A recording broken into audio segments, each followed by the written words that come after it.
today we will continue on with genetics. We will just take it to the next level. Essentially, we're going to be discussing the basics of genetics, how that was actually discovered and supported moving forward, and why it's considered kind of the modern understanding of the subject matter today. So with that said, tomorrow you will have your normal post-lecture quiz. Okay?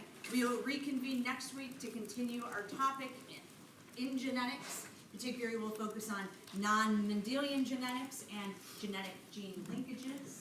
Right? There will be corresponding quizzes on those, and then you have an exam. So don't forget about the change with regards to, once again, that review session. Write that down. I can't emphasize that enough, because I have a feeling that a whole bunch of you are going to come to class on Tuesday, November 12th, like it's just a normal day, because you typically have your exams on Thursday. And don't forget, last announcement, the peer review portion of your draft, that has to be completed by 11:59 p.m. on Sunday. Once that is completed, on Monday you will be able to see the feedback from your peers, which again is anonymous. Even if you have completed yours, you have to wait until the deadline has passed to see them. Right? That's very important. Now with that said, today is a very special day, so gentle reminder, happy Halloween. Depending on what you are doing today, all right, just remember to be safe, and that there is class tomorrow. And yes, I am one of those people, since I don't have children, I dress my little dogs up because they are my fur babies. So with that said, today's topic, Mendelian genetics. With today, we're going to be covering Chapter 13 in OpenStax and Chapter 12 in Job. The big thing for today is to understand some of the basic principles that led to what we consider genetics now, here, and today. So you're going to hear throughout today's lecture a lot of reiteration of the vocabulary that we studied on Tuesday. I'm going to see how much you actually remember. But we're going to see it in the context of how that vocabulary was actually discovered and put into place. So in thinking about that, Gregor Mendel is going to be our big claim to fame for today in his experimentation. So you should have an understanding by the time we're done with class what his 4 major hypotheses were and what experiments supported those and how we utilize those now. We're going to take this idea of thinking about things like Punnett squares to the next level. So remind me, we started off lecture on Tuesday with this very question.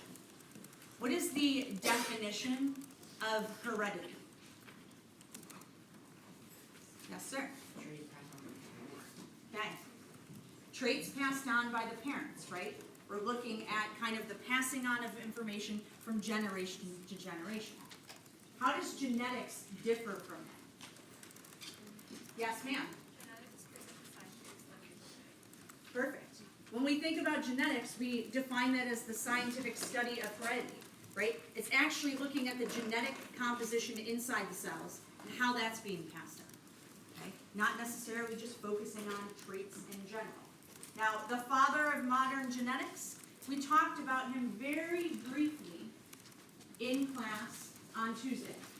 Gregor Mendel, he is the basis for today's lecture. Okay? He was a monk. And his big claim to fame is he actually began the field of genetics in roughly the 1860s. Right? He deduced the basic concepts that you know right now based on simply studying peas in a garden at his monastery. Okay?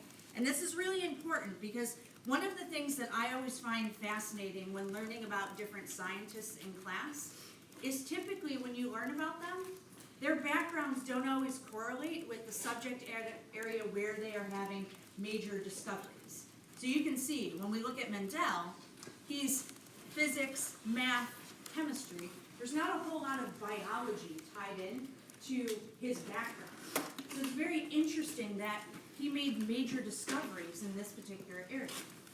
We can also think about the concept of Charles Darwin was kind of the same way, okay, with his beliefs. And we'll study that more in module number 5. So with Mendelian genetics, here are the kind of things that you need to know. When we think about this, a lot of his studies disprove some of our earlier thoughts, like about pangenes, okay, about the blending hypothesis, and he did that in such a way, okay, that he identified that, yes, number one, there is a relationship to parent and offspring when it comes down to traits. He was one of the first ones to solidify the idea that things are passed on, okay, in some way from parent to offspring. That was his initial conclusion. Right? He also thought about the fact that when we look at this inheritance from generation to generation, it's similar but not identical. So he was able to see variation and talk about where that variation came. Right? He's actually one of the ones that kind of coined the idea of genes and traits. Right? So when we're thinking about the heritable characteristics and the variation, it's all about what Mendel looked at, simply looking at plants growing in a garden. So when we think about Gregor Mendel, you need to think about his studies. Though they seemed very simplistic early on, why were they so easy to make supporting hypotheses? Okay? What I mean by that is, once he developed a hypothesis and performed his experiments, why was his findings considered so concrete? Think about one of the reasons we discussed early on to why we talk about plants as, in some cases, model organisms. It's simply because they're very easy to control. You can control growing variations. You can manipulate, okay, the way they reproduce by selectively introducing certain gametes to one another. You can also, too, think about the fact, well, with Gregor Mendel, he simply looked at peas. So I don't know how many of you are familiar with growing anything in a garden, but peas have a quick generation time. Usually when we think about growing peas, from the time you plant them into the ground, the seeds into a ground, usually you're going to see within 2 weeks, you're going to see germination to where you can physically see the plant above the soil. Right? When we get to reproductive age, that's very quickly. Okay? And what I mean by that, all of you have experienced this when you've seen plants, particularly those that flower. Once you see the flower on a plant, that is indicating that it is of reproductive age. Because that means both the male and the female portions of that plant are present and there are gametes available. The other cool thing about plants is you can observe, how should I say it? You can observe breeding naturally as well as artificially. So the idea versus cross versus self-pollination. Okay? Cross-pollination refers to the fact that you can have gametes from one plant be passed on to another. Now this could be considered through artificial means. Okay? So I physically transplant them, and usually with plants that's done with taking some of the pollen with a paintbrush and applying it to the style portion of the female reproductive system. Okay? Or it can happen naturally. On a flower, and you'll see this in just a moment, on a flower, the male and female reproductive system is in close proximity. So that means there's a high probability that with a little disruption from wind or insects, pollen will blow from the same plant, the male reproductive portion, into the female reproductive portion. Okay? The other cool thing about peas, as far as phenotype is concerned, there's a broad variety of traits that we can study. Because we can look at things about the leaves, we can look at the flower, we can actually look at the seed. Okay? The sky is kind of the limit. We can even look at how many peas are being produced in a pod, showing great variation. So, what did Mendel do? Here's the basis for his experiment. Okay? Mendel, like many scientists, had a natural curiosity. Right? So he would walk out and he would observe over the course of a couple years what was going on with his pea plants. And he was curious to try some different variations. So literally, he tried to cross-fertilize his plants. And in doing that, he wanted to prevent self-fertilization. So he didn't want natural fertilization to occur. He wanted to control what gametes, okay, the pollen versus the ova, were interacting with one another. Okay? And he did this literally by cutting off the male reproductive units on his plants of interest. Okay? So that only the female portion was present. This is how he controlled things. Now, you saw previously, okay, that idea of using a paintbrush. That is exactly what Mendel did. He took pollen and he would lightly dust it on the female portion of the reproductive system. Okay? Now the idea here is after pollination, we were going to be hopeful that fertilization was successful and that he would start to see, in a couple generations, differences in the genetics. And what I mean is, you're not going to see right away the differences because that plant that's already germinating, we have to wait for that seed to be fertilized and produced, and then we have to wait for that to be planted and grow.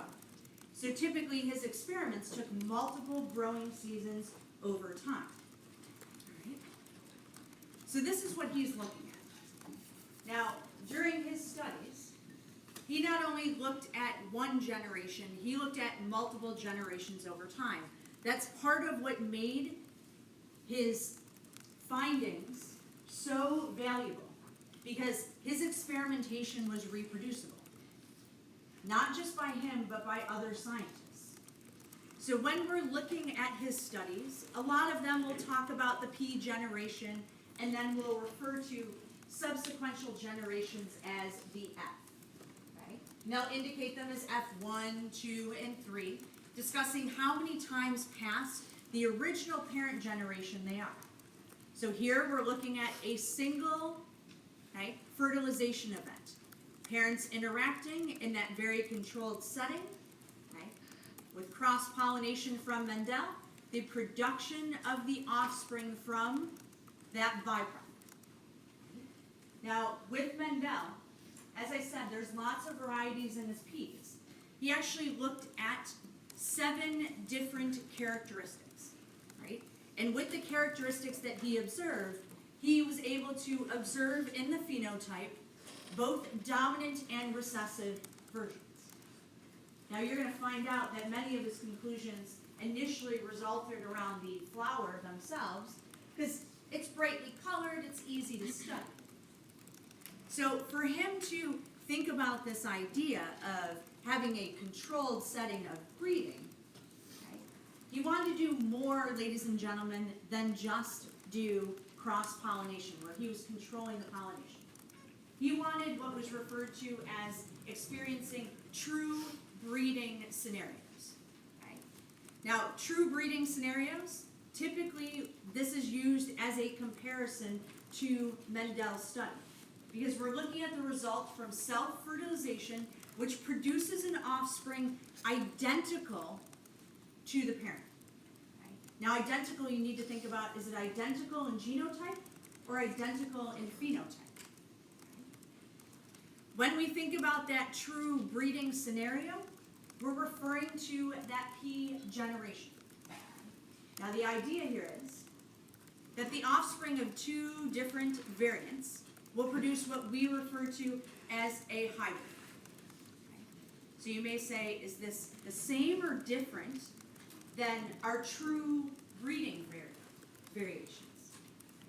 The idea here is if we're cross-pollinating, this is going to simply give you more genetic variation overall. Now, when we think about this, you're going to see that genetic variation in that initial generation. Okay? Then you're going to see it later on in our F2. A lot of what Mendel did was breeding back to one another. And what I mean by that is once he had his F1 generation, a lot of times he would take that F1 generation, those offspring, if you will, and he would breed them back to one another. And as he did that, that would give us our F2 generation.